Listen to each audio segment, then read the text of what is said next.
অলপ খৰিচা দিছোঁ আৰু লগতে ভোট জলকীয়া তেল অলপ দি দিছোঁ। এইটো ভোট জলকীয়া তেল হয় আৰু ইচ্ছা কৰিলে পোৰা কঁঠাল গুটিও ইয়াৰ লগত পিটিকি দিব পাৰে, তেতিয়া খাবলৈ বেছি সোৱাদ লগা হয়। পোৰা কঁঠাল গুটি দিলে কেঁচা মিঠাতেল অলপ দিব লাগে, তেতিয়া খৰিচা নিদিলেও হয় আৰু লগতে নেমু অলপ দি দিব লাগে। মাছ পোৰা তাৰ লগতে খৰিচা আৰু ভোট জলকীয়া তেলৰ এতিয়া কিমান ধুনীয়া সংমিশ্ৰণ, বৰ ধুনীয়া গোন্ধ হৈছে। এইবোৰেই হৈছে আমাৰ থলুৱা পোৰা পিটিকাৰ সোৱাদ।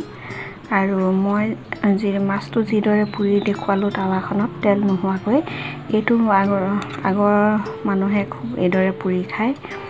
তেলটো স্বাস্থ্যৰ কাৰণে বেছি বেয়া বাবে এইদৰেও আমি পুৰি খাব পাৰোঁ। আৰু এইদৰে যিটো মাছ পোৰা হয় তাক খোলাত দিয়া মাছ বুলি কোৱা হয়। আমি এইদৰে প্ৰায়ে খাওঁ।